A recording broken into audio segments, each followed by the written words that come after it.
All right, man, we got a lot to go over. What a day it has been, and we're only halfway through the day, man. There's going to be so much more the rest of today, the rest of the week, the whole entire off season. There's going to be so much to go over when it comes to this Lane Kiffin stuff, man.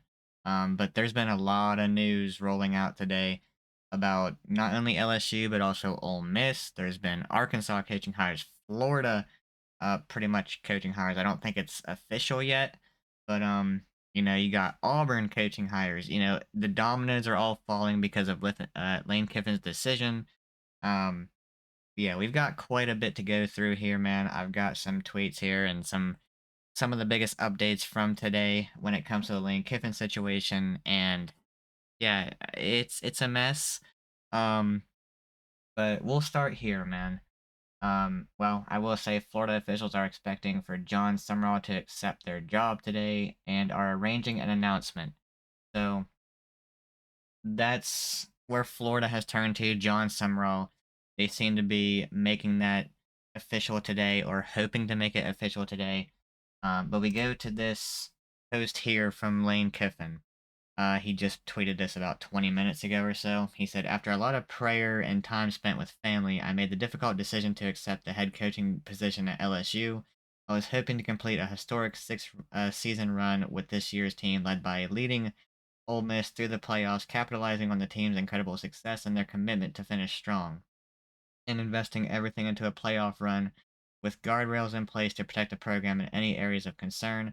My request to do so was denied by Keith Carter, calling out my name, despite the team also asking him to allow me to keep coaching them so they could better maintain their high level of performance.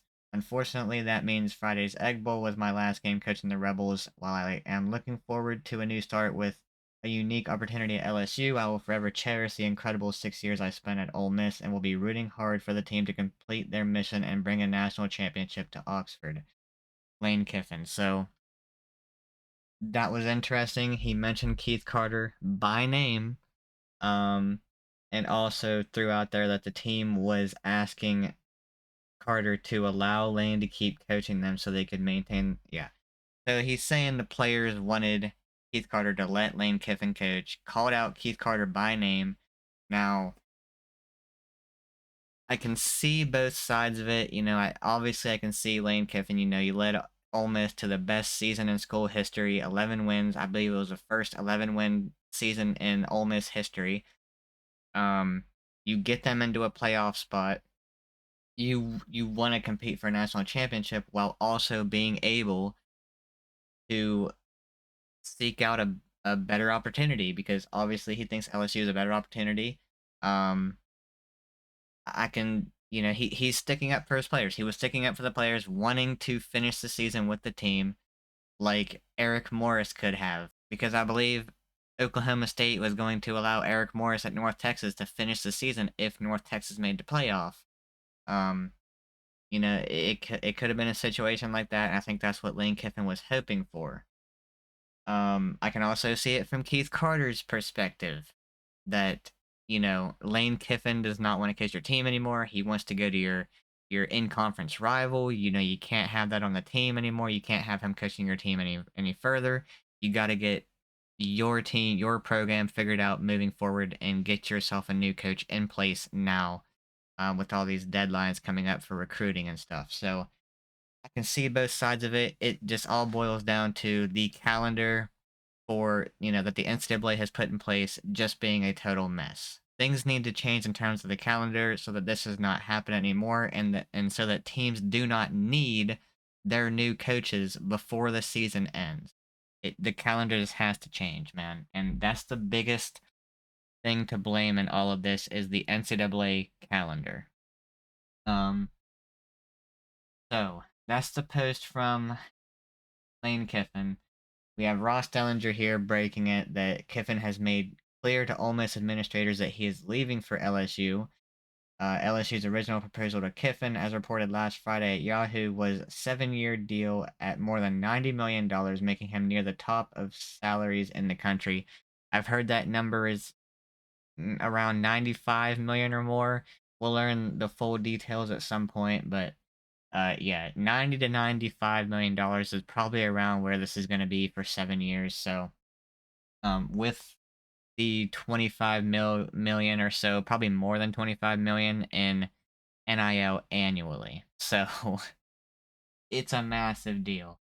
Um, and Ross Dellinger again, with another tweet, another update. He says, "Meanwhile, back here in Oxford, there's a scramble, a postponement of the team meeting to 1 p.m., which was supposed to be 9 a.m., is related to the university's attempt to retain staff for the college football playoff run. There is now doubt that Lane Kiffin will be in attendance at his scheduled as his scheduled travel to Louisiana overlaps. So that's when the LSU private jets were going to be showing up to take Kiffin, his family, and whoever on the staff wants to go. Now, this got very messy when it comes to the staff, man. Very, very messy. Now, right here. Says Lane Kiffin has lined up most of his offensive staff to join him at LSU. He's told them if they're not on the plane to Baton Rouge today, they won't have a spot on staff. The Tigers have a press conference scheduled for Monday to officially introduce Lane Kiffin as its next head coach. Now, I know for sure Charlie Wise Jr., the offensive coordinator for Ole Miss, is going with Lane Kiffin to LSU. That's a big get for LSU, a massive loss when it comes to the playoffs for Ole Miss, because Charlie Wise Jr. has been Kiffin's offensive play caller since 2018, with the exception of 2020 and 2021, I believe. This here, bro. He's told them if they're not on the plane to Baton Rouge today, they won't have a spot on staff. So that thing we were talking about yesterday, where Kiffin threatened to poach players and staff, if Ole Miss would not let him coach in the playoffs, that's what he's doing. He's poaching the staff. He's like, all right, you're kicking me out. Staff members, if you want to keep working for me, if you want to have a job, you get on that plane today. You leave Ole Miss today, not tomorrow, not next week, not after the playoffs. You leave today. You leave this program today. We go to LSU. He put the pressure on. He put the pressure on, bro.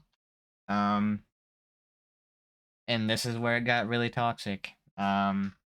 Really freaking toxic. Now, some good news here for Ole Miss is that Lane Kiffin is not expected to bring defensive coordinator Pete Golding with him to LSU. So Pete Golding is staying at Ole Miss, which I kind of like that. Pete Golding's a great defensive coach. He's a great recruiter. He grew up in Hammond, Louisiana, so he would have had big recruiting ties to Louisiana. Um, but I love Blake Baker as LSU's defensive coordinator. Whether or not Lane Kiffin retains Blake Baker remains to be seen. Blake Baker could also take a head coaching job somewhere, like at Tulane, if Summerall leaves. That's a very big possibility. I don't know, man, but I do know that I would love to have Blake Baker over Pete Golding. Again, nothing against Pete Golding. I love what Blake Baker did with the defense this year. But this is big for Ole Miss, and I'll get to that in just a second as to why it's so big. Um, Neil McCready here, who follows Ole Miss pretty closely, says, per a source, the Ole Miss Leadership Council is on its way to Lane Kiffin's office in the Manning Center. Players are unhappy with Kiffin, and that's putting it mildly. Ole Miss is deciding the machinations of an interim staff with either Pete Golding or Joe Judge leading. In a hypothetical situation, Golding would stay in the coaching box upstairs while Judge would run things from the field level. So, players being unhappy with Kiffin, he said that's putting it mildly. So, that's to be expected.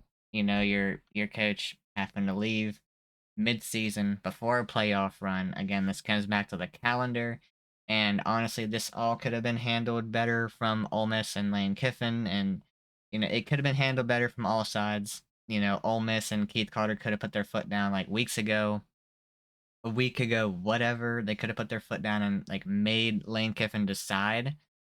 Instead, like when they had their meeting last Friday, a week ago, they set the deadline for an announcement for after the Egg Bowl. So that was like 8 days from then, when they had that meeting. Like at that very moment in that meeting on Friday, they couldn't.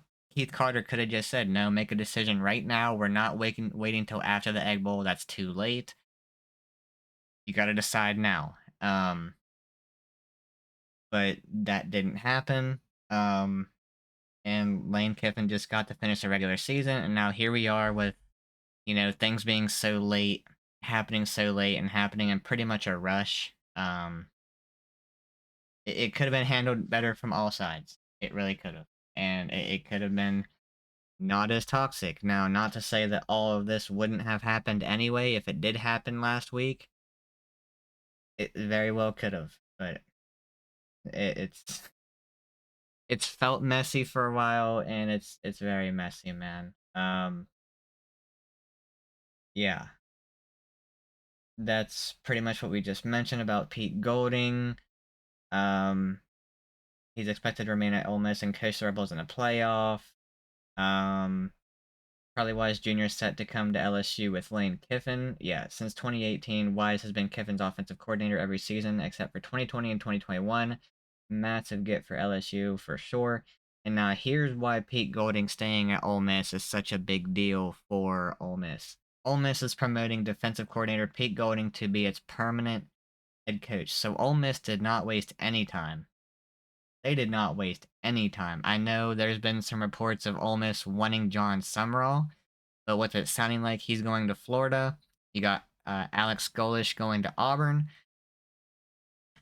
You know, there's not a whole lot of options out there. So Ole Miss just decided to stay in-house, hire in-house, try to keep some of the recruiting intact, and try not to have you know, a massive amount of players leaving in the portal. They're trying to salvage this and do some damage control. Now Pete Golding, we'll see how he's able to do. We'll get a good feel for him as Ole Miss goes on their little playoff run here, if they even make the playoff, man. Because what's interesting is with all these offensive staff members, I don't think we really know who is going with Lane Kiffin yet, other than Charlie Wise Jr. There's not really been much said other than him. But with all these staff members leaving, will the committee look at this and be like, look, this is not the same Ole Miss team that won 11 games. We're going to hold them out of the playoff. Will they do it again like what they did with Jordan Travis and Florida State?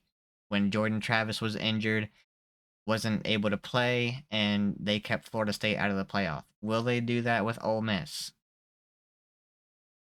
It's tough, man.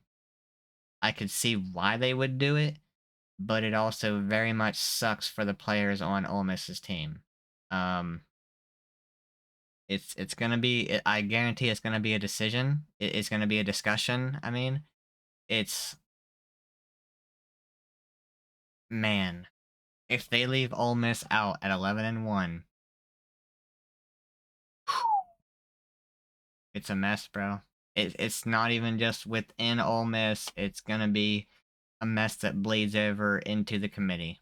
It's it's gonna be talked about until the selection show, and it's a very real possibility that they could leave Ole Miss out because of this. Now, we still have to hear some more about what coaches are leaving and if any players opt out, possibly.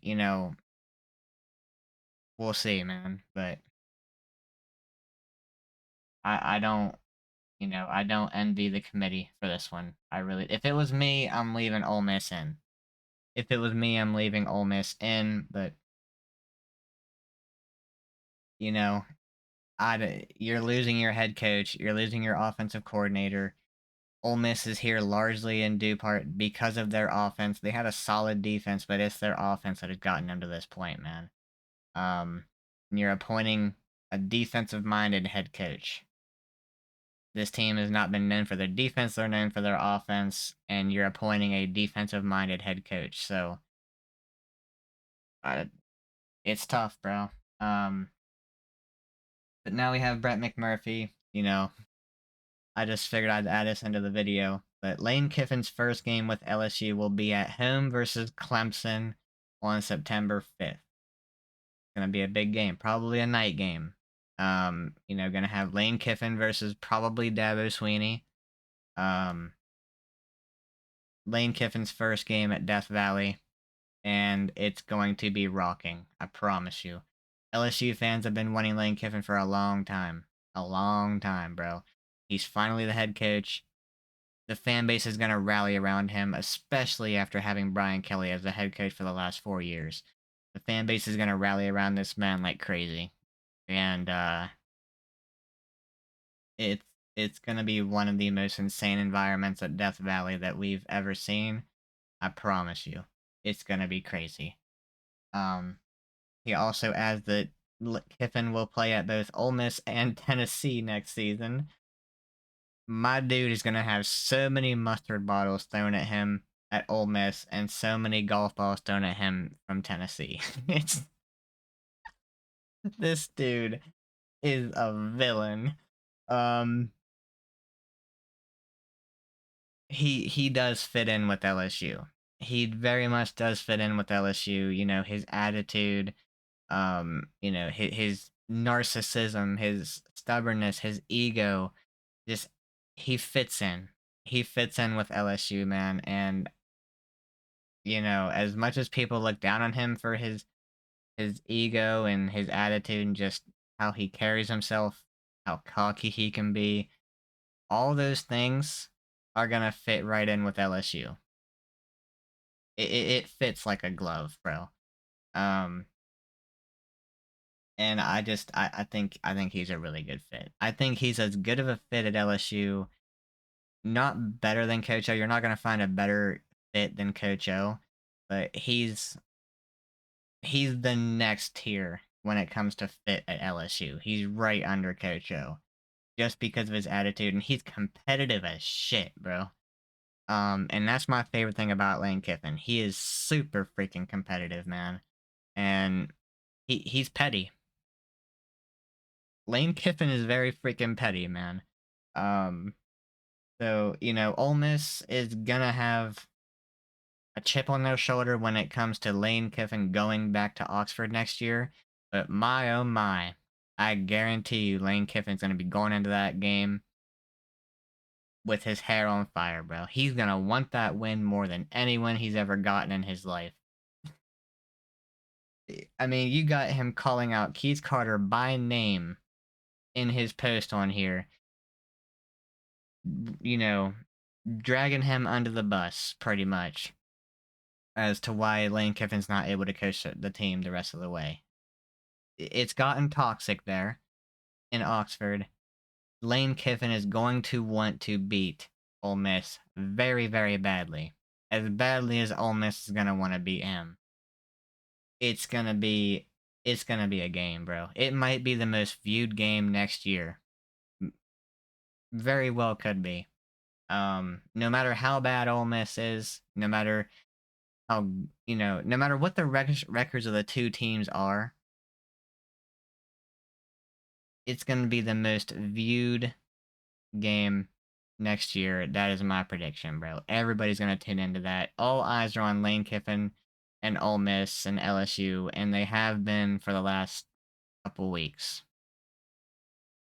It is for sure going to be a blockbuster game next year. Not saying Ole Miss is gonna be a bad team next year, but I'm just, to prove the point, Ole Miss could be winless next year when it comes to LSU going to Oxford. They're gonna sell that place out. There's gonna be eyes on that game everywhere.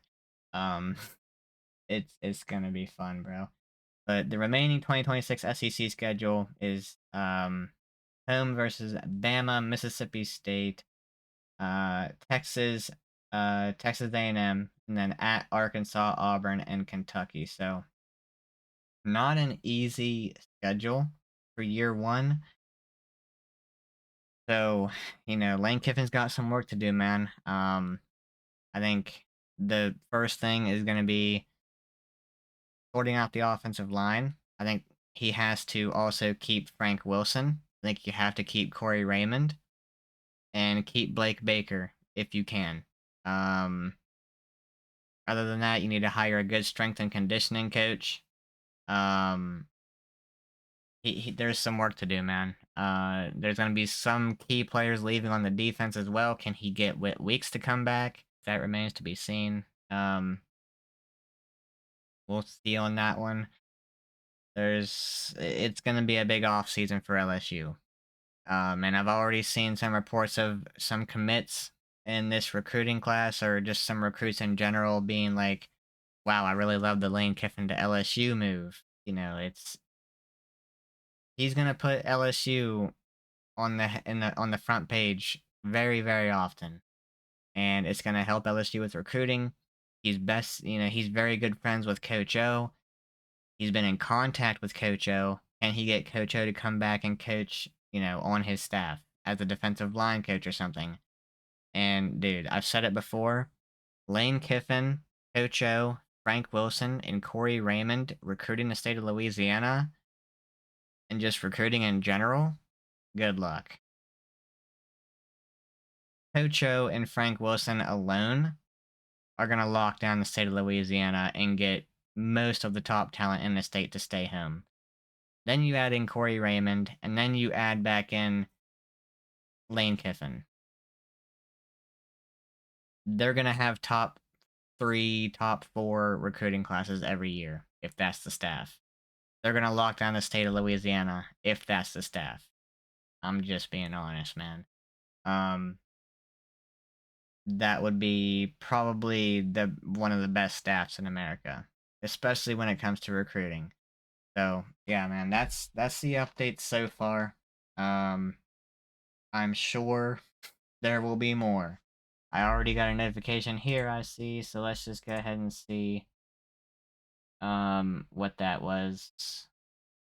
When Brian Kelly was fired, LSU AD Verge Osbury was asked to lead the search committee. He made his lone goal clear. We shared when we began this search that LSU would secure the best coach in the country, and Lane Kiffin is just that. Yeah, LSU, they got their top target, and that's something LSU has not done recently, is get their top target in the coaching search. They got their guy this year, man. And with how much LSU was looked down on when Governor Landry made his comments and LSU didn't have a president and the AD was going to be getting fired, there was going on about so much discussion about how LSU is just so dysfunctional. Man, the you add in the new LSU president, Wade Rusey. You got the new AD, Verge Osbury. You got Governor Landry. And you got the board of supervisors who went out and were all aligned. And they went out and got their guy, Lane Kiffin. If that does not show you the quickest alignment, the quickest, these guys don't know each other. They all came together. They all worked together for the first time, really. They went out and got Lane Kiffin in just a month and a half, couple months of being together and working together. Like that's crazy, bro. So LSU really got their shit together real quick when it looked like things were going kind of downhill. But I knew once LSU got their new president in that all this was going to just fade away. Um, LSU also had the stuff with Brian Kelly and not paying the buyout. They had that looming on them. LSU got their shit together with that and just like, all right, whatever. We'll just pay the guy. And, it's in the contract that Brian Kelly has to look for a new job. And if he gets that new job, LSU's going to owe him less money. So, LSU's figured their stuff out, man. And I'm proud of that. I'm proud of them for that. Even if they didn't get Lane Kiffin, I'd been super freaking proud, bro. Because they put their all into this. They didn't look at other candidates. They said, we're not going to be told no. They said, we want Lane Kiffin. We're going to get Lane Kiffin. And, I'm proud of these boys, man. I'm proud of those boys for that. I'm proud to be an LSU Tiger, bro. Feels good at the moment. Feels really good. Um, And yeah, man, we'll see what happens with any other news that comes out. But as of now, I'm expecting to see a lot more news about other staff members from Ole Miss going to LSU with Lane Kiffin. We will find out exactly who those coaches are, and I do expect a large amount of commits to lock in at LSU or flip their commits to LSU. And I expect a lot more attention from other recruits, who are trying to decide. They're going to be having eyes on Lane Kiffin at LSU as well. Um, then you got the transfer portal, and Lane Kiffin's killed the transfer portal the last couple years at Ole Miss, so I expect him to do the same at LSU, man. So we'll see, but Lane Kiffin to LSU is a done deal, and yeah, all I gotta say, go Tigers, man. Go freaking Tigers, bro. Alright, well, as I was just editing this video here, we got some more news, and this is the big one. This is what I was talking about. One of the main things that Lane Kiffin needed to do with this team at LSU, and that is address the strength and conditioning coach. We got Ole Miss strength and conditioning coach Nick Savage following Lane Kiffin to LSU. That's a big one. Really, really, really, really big one. Um, as you see here, Pete Mako said Ole Miss is working to retain offensive staff following Lane Kiffin departure. So we got a little bit of a war going on here between Kiffin and Ole Miss. Yeah, Nick Savage, the strength and conditioning coach at Ole Miss, is following Lane Kiffin. That's a big one because Ole Miss is a pretty physical team, bro. You know, the game that I look at that showed really how physical they were was Georgia and Oklahoma. Both those teams are extremely freaking physical, and Ole Miss went toe to toe with them. Went toe to toe with both those teams. Now, that's what we need at LSU, bro. We've been soft. Um, we've been soft under Jake Flint, who Brian Kelly hired to be the strength and conditioning coach. We've been so soft, man. We get bullied quite often, and that's just not how things should be at LSU. So I love this hire. Lane Kiffin's really good at hiring staff members. Um, he's just a brilliant freaking mind, man. I trust him better than anybody that LSU has had at coach, other than like Nick Saban, obviously. But I don't remember the Nick Saban days. I wasn't even an LSU fan there. I didn't even know what football was, bro. Well, I knew what it was, but I wasn't following it. I was like 5 years old when Nick Saban was LSU's coach. But since I've been alive, I'm gonna trust Lane Kiffin more than anybody to make staff hires. So we had that break, and then we had Lane Kiffin making his first um, his first comments after taking the LSU job, and I'll read off some of his quotes here. Um, right here. After the initial news broke, Kiffin released a statement to LSU about his future and goals moving forward. He said, "I'm incredibly honored to have the opportunity to lead the storied LSU football program." Kiffin said, "From national championships to iconic players, LSU is synonymous with excellence and is among the most powerful brands in all of sports. I'm grateful to President Rusi, Verge Osbury, not this ad, and LSU's leadership for placing their faith in me to lead this program. Our staff will recruit the very best student athletes in the country, starting at home in the state of Louisiana, and will work tirelessly every day to bring championships that the LSU fans deserve. Go Tigers." I love that he threw the "Go Tigers" in there at the end. Um, but this here, I love that he added this part right here. Starting at home in the state of Louisiana. He knows how important the state of Louisiana is when it comes to recruiting. Um, and he himself has even put a lot of emphasis on how important it is to have money when it comes to NIL. And he's even said how important it is to have like a good pool of recruits in your own state to pull from. So I mean he's gonna have a very, very, very good pool of recruits in Louisiana, and he understands that. That's what we need, man. That's what we need. So there you have it. New strength and conditioning coach. for LSU, and we have his first initial comments since he took the LSU job. Now, um, he'll be having his press conference, his introductory press conference tomorrow for LSU, in which I'll probably be doing a reaction to that as well. I'll just, do a little video where I watch the press conference for the first time, and I react to it live as I watch it. So that's probably gonna be what I do. That'll probably be the next video that I do regarding the Lane Kiffin stuff, unless something just absolutely massive happens. Um, but I think we've covered most of the big updates. Other than that, we're probably just going to be seeing some staff member names, getting more clarification on who's following him. So, yeah, man. Long video, I know, but a lot of freaking updates. A lot of updates. So, yeah. Hope y'all are having a good day, man. I'll catch you on the next one. What a day, bro.